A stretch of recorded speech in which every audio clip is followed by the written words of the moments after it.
listening to an audio article by the Common Constitutionalist.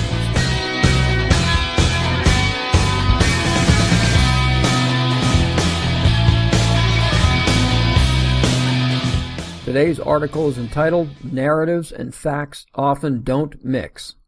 So what took them so darn long? We're rapidly approaching the 2-year anniversary of the Pulse Nightclub shooting in Orlando, yet we're just now discovering some facts about the case that are kind of important. Facts that may actually set the record straight. Pardon the pun. For almost 2 years, Omar Mateen, the Pulse Nightclub shooter, was thought to be a reticent homosexual. A few of the patrons even swore that they had seen him at the club trolling for homosexual hookups or whatever they're called. It was said that he specifically picked this nightclub because of his repressed homosexual feelings. Even his ex-wife from several years ago, Sitora Yusufiy, said that she had noticed behavior that made her wonder if Omar was straight.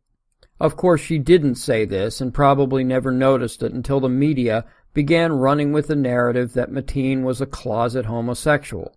Once suggested to Yusufiy, her mind picked up and ran with it. It's like the old, you know, now that you mention it, he was acting a little strange, or something like that. It's also why the practice of attorneys leading witnesses is frowned upon. The power of suggestion can be very powerful indeed. I mean, after all, it was a gay nightclub. What other motivation could there have been? The Palm Beach Post ran an article that, knowing what we know now, was completely without foundation or fact. But the narrative that Mateen was gay had been very well but falsely established and had already taken hold and grew legs. The shooting happened on June 12, 2016.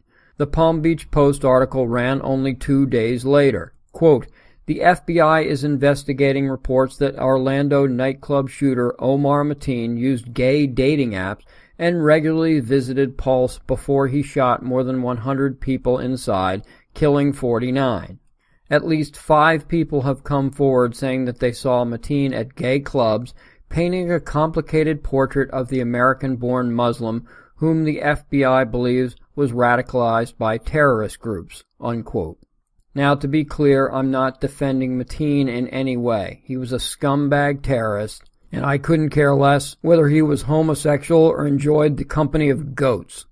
My point is that once the narrative or speculation is offered up as more than just that, groupthink begins to infect the situation.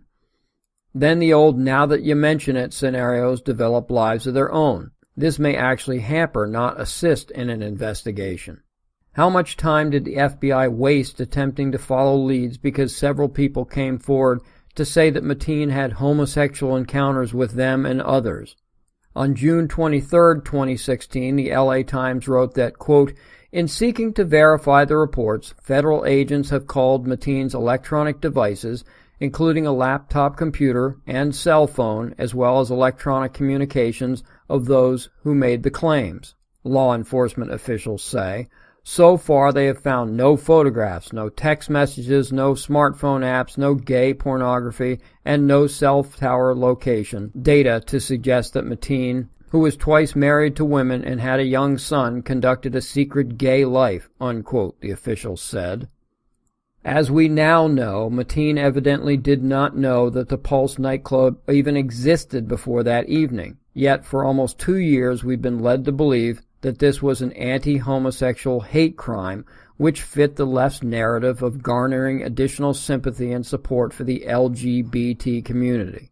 Of this, Glenn Beck says that, quote, instead of having a discussion on the dangers of radical Islamic terrorism and ISIS, we were having discussions on gay rights, how Republicans were turning gay men into killers with their repression and hate crimes on the gay community, unquote.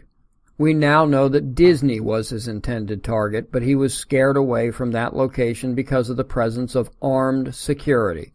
Imagine that, and people still ask me why I open carry. Mateen then got back in his car and searched for downtown Orlando nightclubs. As it was well after 10 p.m., this would have been the logical choice. One way or another, he was going to carry out that attack that night. 2 clubs came up, the Pulse and Eve nightclubs. Apparently he was heading to the Eve when he changed course and instead went to the Pulse. Gay, straight, it didn't matter to him. He wanted to murder Americans. That's it. This act was the act of a radical Islamist. It had nothing at all to do with anything but killing Americans. Yet, as we've seen on many occasions, the narrative appears too often to overshadow the truth, and this was a case study of it. Thank you for listening.